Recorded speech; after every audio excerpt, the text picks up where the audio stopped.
조선 왕실의 후궁이 된다는 것은 과연 모든 여인에게 꿈과 같은 자리였을까요? 어쩌면 그것은 거부할 수 없는 운명이자 동시에 가장 위험한 도박이었을지도 모릅니다. 오늘 우리는 한 여인의 너무나도 간절했던 욕망이 500년 조선 왕실의 깊은 금기를 깨트리고 결국 피바람을 불러온 충격적인 이야기를 함께 따라가 볼까 합니다. 단순히 궁중에서 벌어진 암투국을 넘어 거대한 조선이라는 시스템 속에서 한 개인의 욕망이 어떤 파국을 맞이할 수 있었는지 그 비극적 결말까지의 과정을 깊이 있게 조명해보는 시간이죠.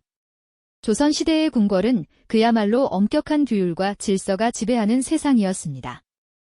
왕실의 품격과 안정을 유지하기 위한 수많은 법도와 관습들이 철옹성처럼 세워져 있었죠.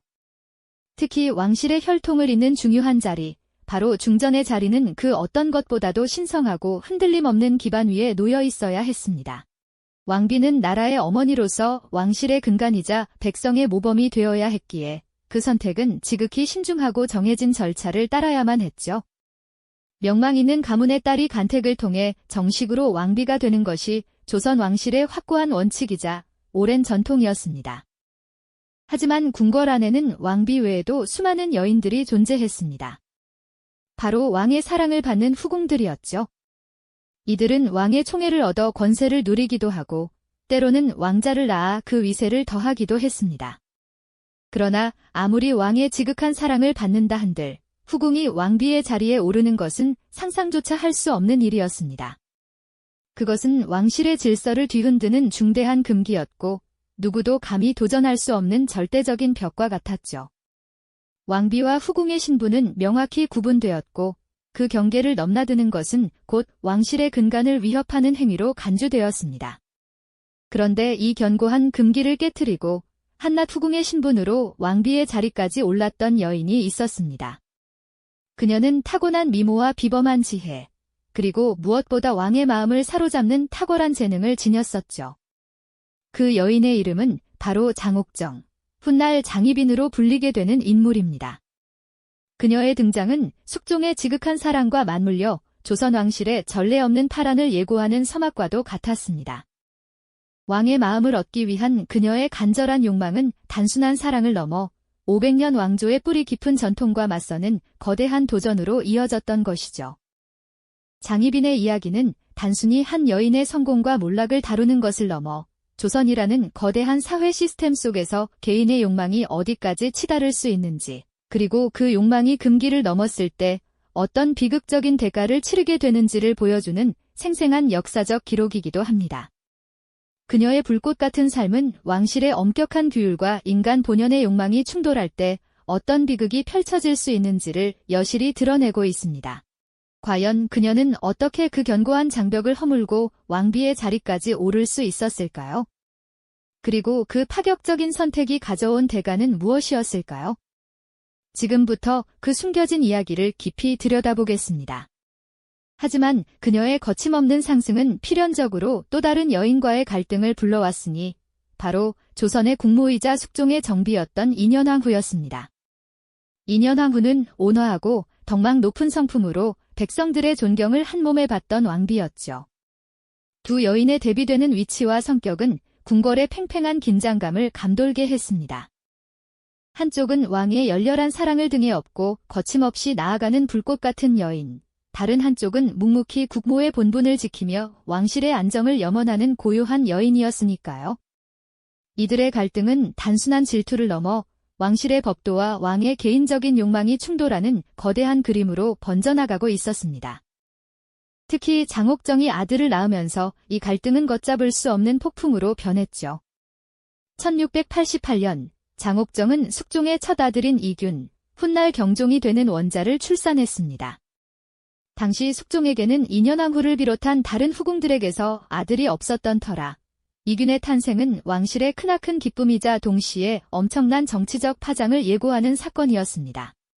왕실의 대를 이을 원자가 태어났다는 것은 더할 나위 없는 경사였지만 문제는 그 원자의 어머니가 정비가 아닌 후궁이라는 점이었죠. 조선 왕실에서는 후궁 소생이 왕위를 잇는 것에 대한 암묵적인 금기와 불안감이 항상 존재했습니다. 이는 왕실의 권위와 정통성에 대한 도전으로 비칠 수 있었기 때문입니다. 숙종은 원자가 태어나자마자 그를 세자로 책봉하려 했습니다. 하지만 서인의 영수이자 노론 세력의 중심이었던 송시열을 비롯한 대신들은 이에 강력하게 반대했죠. 원자를 세자로 책봉하는 것은 시기상조이며 아직 젊은 인현왕후에게서도 아들을 얻을 수 있으니 좀 더 기다려야 한다는 것이 그들의 논리였습니다. 하지만 이 반대에는 단순히 시기상의 문제뿐만 아니라 장옥정의 친정 세력이 권력을 장악할 것을 우려하는 정치적 계산도 깔려 있었습니다. 만약 후궁의 아들이 세자가 되고 그 어머니가 왕비가 된다면 왕실의 질서는 송두리째 흔들릴 것이라 생각했던 것이죠. 숙종은 자신의 뜻에 반대하는 대신들에게 크게 분노했습니다. 왕의 절대적인 권위에 도전하는 행위로 받아들인 것이죠. 결국 숙종은 1689년 역사에 길이 남을 기사환국이라는 칼을 빼들었습니다. 이는 서인 세력을 대거 숙청하고 남인 세력을 다시 정권의 중심으로 끌어올린 대대적인 정치적 변동이었습니다. 이 기사환국을 통해 송시열을 비롯한 서인 대신들은 유배되거나 사사되는 비극을 맞았고 인현왕후 역시 폐위되어 궁 밖으로 쫓겨나는 전대미문의 사태가 벌어졌습니다. 국모가 후궁의 아들 문제로 폐위되는 것은 조선 왕조 500년 역사상 전례 없는 충격적인 사건이었죠. 그리고 그 빈자리를 채운 것은 다름 아닌 장옥정이었습니다. 인현왕후가 폐위된 지 얼마 지나지 않아 숙종의 명으로 장옥정은 왕비의 자리에 오르게 됩니다. 후궁이 왕비가 된다는 것은 조선 왕실의 가장 견고한 금기를 깨트린 실로 파격적이고도 위험한 선택이었습니다. 그녀의 욕망은 마침내 최고점에 도달했습니다. 미천한 출신이라는 한계를 딛고 왕의 지극한 사랑과 아들의 존재를 발판 삼아 왕실의 가장 높은 자리에까지 오른 것이죠.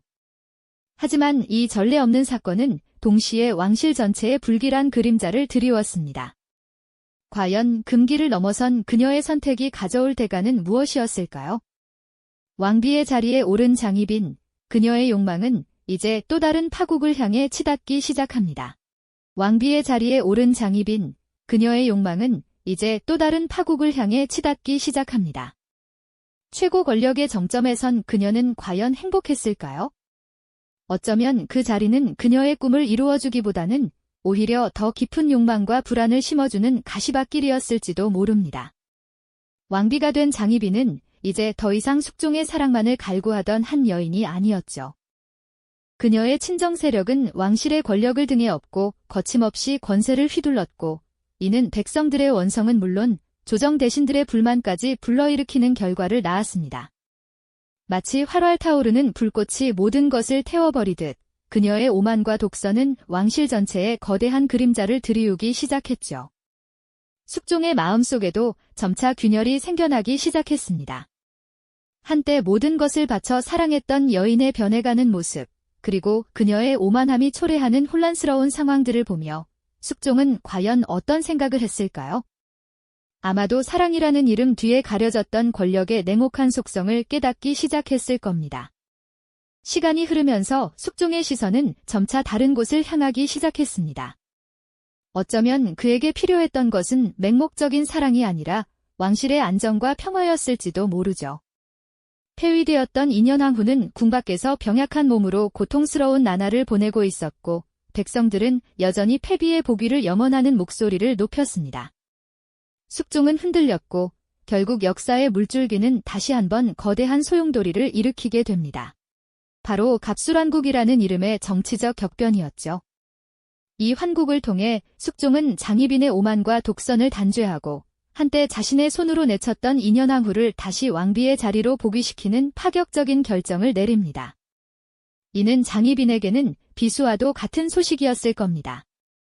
최고 권력의 정점에서 모든 것을 얻었다고 생각했던 그녀는 이제 한순간에 모든 것을 잃을 위기에 처하게 된 것이죠. 그녀의 꿈은 산산이 부서지고 화려했던 왕비의 삶은 허망하게 막을 내리게 됩니다. 왕비의 화려한 예복을 벗어던지고 다시 후궁의 신분으로 강등된 장희빈. 그 좌절감과 절망감은 감히 상상조차 하기 어려울 것입니다. 한때 자신의 발 아래 세상을 두었던 여인이 모든 것을 빼앗기고 다시 시작점으로 돌아와야 했던 현실은 그녀에게 어떤 의미였을까요?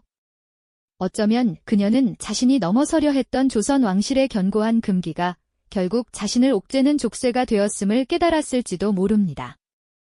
왕의 지극한 사랑을 얻어 미천한 출신이라는 한계를 극복하고 마침내 국모의 자리에까지 올랐던 그녀의 삶은 마치 한여름 밤의 꿈처럼 허망하게 막을 내리고 말았죠.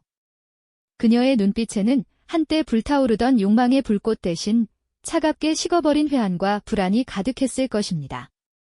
권력이란 참으로 냉혹하고 무상한 것이라는 진리를 그녀는 가장 혹독한 방식으로 배우게 된 것이죠. 2년항 후의 복위는 단순히 한 여인의 복권이 아니었습니다. 권력의 정점에서 추락한 장희빈, 그녀의 삶은 이제 돌이킬 수 없는 비극적인 결말을 향해 치닫고 있었습니다. 그녀의 눈에 비친 세상은 더 이상 찬란한 궁궐이 아니라 차가운 감옥과도 같았을 겁니다. 모든 것을 가졌던 순간의 환희는 사라지고 오직 깊은 절망만이 그녀를 감쌌을 테죠. 금기를 깨트린 대가는 이렇게 서서히 그리고 잔혹하게 현실이 되어 그녀를 덮쳐왔습니다. 과연 그녀는 이 절망의 끝에서 어떤 선택을 하게 될까요? 그리고 그녀의 마지막은 과연 어떤 모습으로 역사에 기록될까요? 왕실의 금기를 넘어섰던 한 여인의 불꽃 같던 삶은 이제 꺼져가는 촛불처럼 위태롭게 흔들리고 있습니다. 권력의 정점에서 추락한 장희빈, 그녀의 삶은 이제 돌이킬 수 없는 비극적인 결말을 향해 치닫고 있었습니다. 그녀의 눈에 비친 세상은 더 이상 찬란한 궁궐이 아니라 차가운 감옥과도 같았을 겁니다. 모든 것을 가졌던 순간의 환희는 사라지고 오직 깊은 절망만이 그녀를 감쌌을 테죠. 금기를 깨트린 대가는 이렇게 서서히 그리고 잔혹하게 현실이 되어 그녀를 덮쳐왔습니다. 과연 그녀는 이 절망의 끝에서 어떤 선택을 하게 될까요? 그리고 그녀의 마지막은 과연 어떤 모습으로 역사에 기록될까요? 왕실의 금기를 넘어섰던 한 여인의 불꽃 같던 삶은 이제 꺼져가는 촛불처럼 위태롭게 흔들리고 있습니다. 절망의 나락으로 떨어진 장희빈에게 역사는 또 한 번 잔혹한 시련을 안겨주게 됩니다. 바로 그녀가 그토록 미워하고 질투했던 2년항 후가 병석에 눕게 된 것이죠. 병세는 깊어만 갔고 결국 2년항 후는 젊은 나이에 세상을 떠나고 맙니다. 온 백성이 애도하는 가운데 궁궐 안에는 알 수 없는 소문이 퍼지기 시작했습니다. 2년항 후의 죽음 뒤에 장희빈의 검은 그림자가 드리워져 있다는 섬뜩한 이야기였죠. 사건의 발단은 궁녀들의 밀고에서부터였습니다. 그들은 장희빈이 2년항 후에 쾌유를 비는 척하면서 실제로는 은밀하게 신당을 차려 저주굿을 벌였다고 폭로했습니다. 심지어 2년항 후의 초상을 불태우고 짐승의 피와 뼈를 이용해 저주를 퍼부었다는 충격적인 증언까지 나왔죠. 이는 단순한 궁중 암투를 넘어 왕실의 존엄을 훼손하고 하늘에 도전하는 행위로 여겨졌습니다. 숙종에게는 결코 용납될 수 없는 일이었을 겁니다. 한때 그토록 사랑했던 여인이 이제는 돌이킬 수 없는 파멸의 길을 걷고 있다는 사실에 숙종의 마음은 갈기갈기 찢어졌겠죠.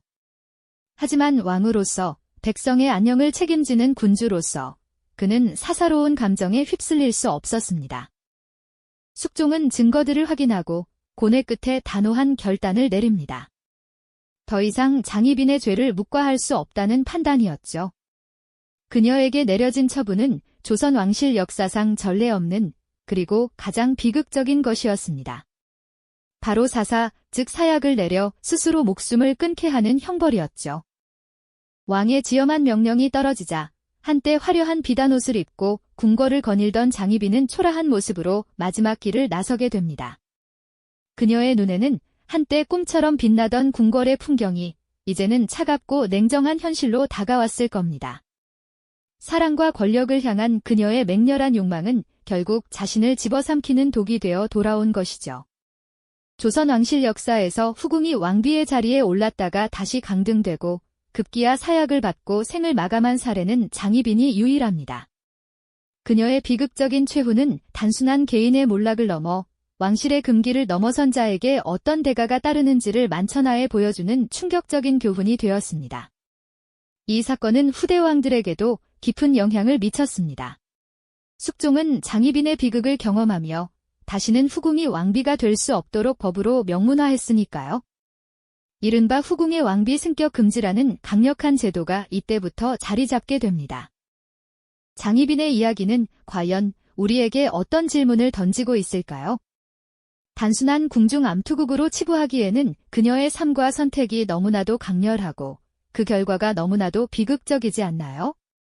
시대를 초월하여 인간의 욕망이란 무엇인지, 권력의 속성은 어떠한지, 그리고 우리가 내리는 선택 하나하나가 어떤 대가를 불러올 수 있는지 깊이 통찰하게 합니다. 금기를 깨려는 시도와 그로 인한 파국은 비단 조선시대 궁궐만의 이야기가 아닐 겁니다. 오늘날 우리 사회 속에서도 다양한 모습으로 반복되고 있으니까요. 조선 왕실의 가장 화려하고도 가장 비극적인 여인이었던 장희빈. 그녀의 이야기는 과연 우리에게 어떤 질문을 던지고 있을까요? 이 영상이 도움이 되셨다면 좋아요와 구독 부탁드립니다. 여러분의 응원이 제게 큰 힘이 됩니다. 다음 영상에서도 더 유용한 정보를 공유하겠습니다. 감사합니다.